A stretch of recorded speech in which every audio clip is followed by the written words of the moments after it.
Si, je vous le disais en titre, nous nous arrêtons ce soir sur cette affaire. Avec moi sur ce plateau, le président d'honneur de Amnesty, organisme de défense des droits de l'homme, Maître Demba Ciré Bathily. Bonsoir. Bonsoir, Khalil. Alors, Maître, d'abord, votre appréciation de cet événement.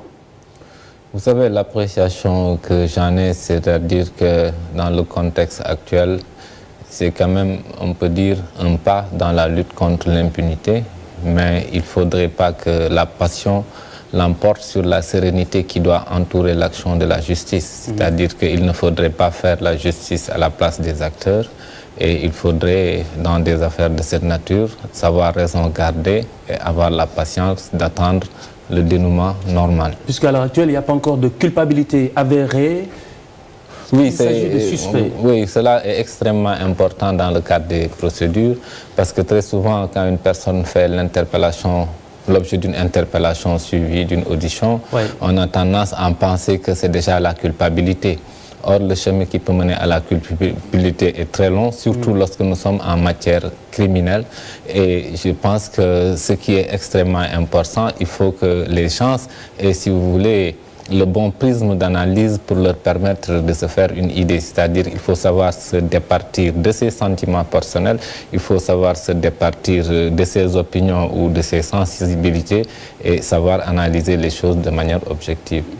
Alors, Cheikh Béthio arrêté tout court, sans parler de meurtre, arrêté tout simplement.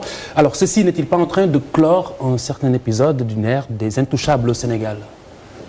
Disons que je pense que c'est un lien que je ne ferai pas de cette sorte. Je considère que nous sommes dans le cadre d'événements ayant suivi normalement dans le cadre d'une procédure d'enquête à une interpellation qui a nécessité une audition.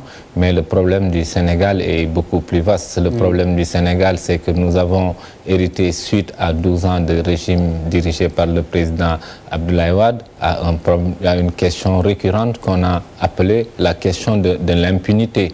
Et nous avons fait un passage à un nouveau régime et nous attendons de voir comment ce régime va réagir. Et pour cela, il y a un héritage qui est déjà là. Il y a les affaires non classées, non élucidées de l'ancien régime.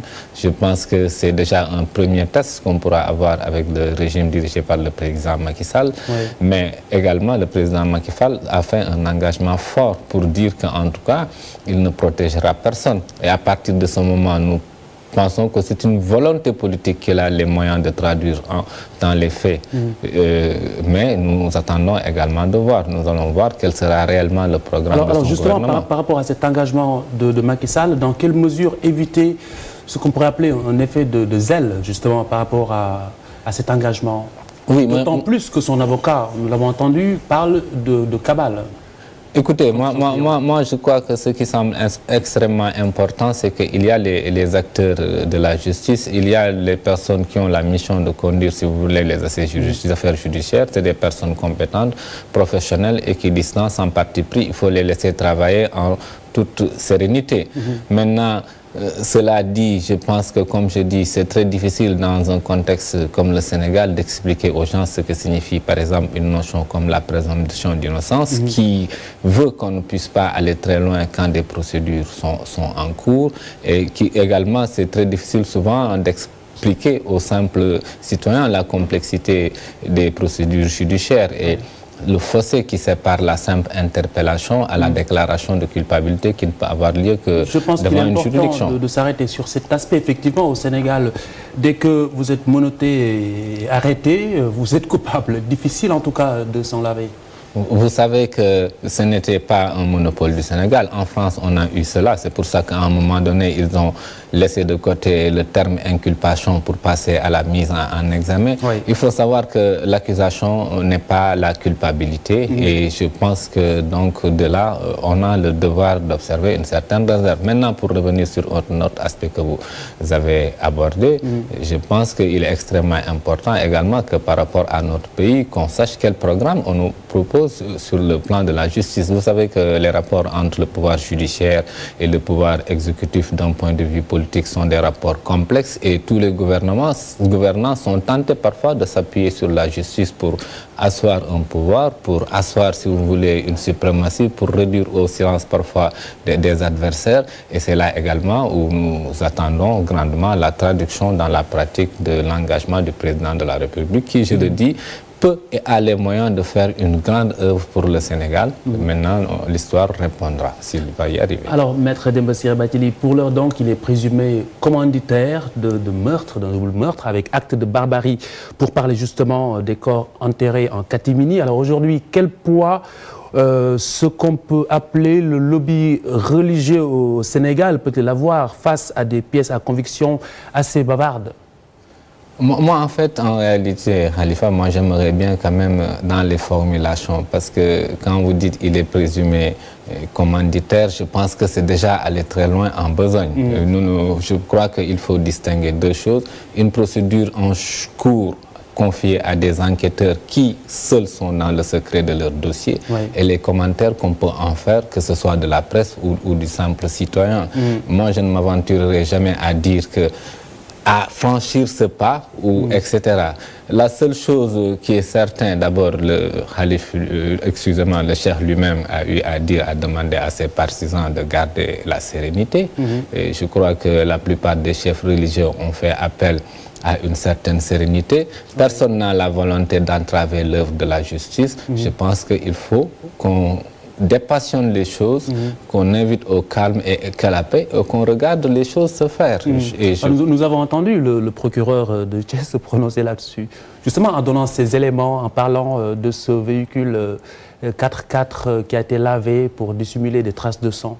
Écoutez, je pense qu'il y a deux niveaux d'analyse. Le premier niveau, aujourd'hui, la justice telle qu'elle fonctionne, vous le voyez dans tous les pays du monde. Lorsqu'il y a un certain nombre d'événements qui ont pu meurtrir ou émouvoir l'opinion, la justice est obligée de communiquer. Vous avez vu aux États-Unis avec l'affaire DSK, récemment en France avec l'affaire Maliki. Donc, c'est normal que quand une chose pareille se passe, que le procureur estime devoir communiquer avec l'opinion. Maintenant, il faut aussi replacer le procureur dans son rôle dans la machine judiciaire. C'est-à-dire que le procureur, en tant que tel, n'est qu'une simple autorité de poursuite. Il n'appartient pas au procureur de déclarer qu'une personne est coupable ou pas. Il appartient à la justice de le faire. Et que je sache, jusqu'au moment où je vous parle, nous sommes encore dans la phase de l'enquête de police judiciaire, qui est la première phase d'une procédure en matière délictuelle ou criminelle. Et donc, je crois qu'il est trop tôt pour tirer des conclusions. Et je pense que le fait que le procureur ait cru devoir informer, discuter avec l'opinion pour leur expliquer un peu l'action que la justice avait entamée ne devrait pas être interprété comme étant les conclusions sur l'affaire qui est en cours. Voilà, donc pour terminer, je le disais tantôt, cher Béthio, arrêté tout court, c'est un marabout. On sait que cela ne fait pas partie, en tout cas, des habitudes, de ce qu'on a l'habitude de constater au Sénégal. Donc, est-ce la fin d'une certaine ère? Écoutez, je pense que la question que vous posez est extrêmement complexe parce que je crois qu'il faut faire quand même la distinction sur le plan sociologique entre, si vous voulez, l'attrait, le dévouement qu'une personne peut avoir vis-à-vis de son guide religieux avec le cours des événements judiciaires. Ce que l'on peut dire aujourd'hui et qui correspond, si vous voulez, à l'attente de l'ensemble des Sénégalais, c'est que la justice se fasse de manière impersonnelle. Que la justice se fasse de manière impersonnelle, c'est qu'elle ne soit ni sélective, qu'elle ne soit ni partisane, c'est-à-dire qu'elle se fasse de manière équitable, avec des magistrats qui auront, si vous voulez, pleinement leur rôle, bénéficieront de l'indépendance qu'ils ont, que les choses soient dépassionnées. Et je crois que les chantiers de la justice sont des chantiers beaucoup plus importants parce que la justice a été meurtrie depuis le régime qui vient de passer. Oui. Alors, Maître Demba Ciré Bathily, je vous remercie, président d'honneur de Amnesty, organe de défense des droits de l'homme. Affaire Cheikh Béthio Thioune, élevé au grade de cheikh, je le rappelle, en 1987, l'homme est administrateur civil de formation. Merci de nous avoir suivis. Bonsoir.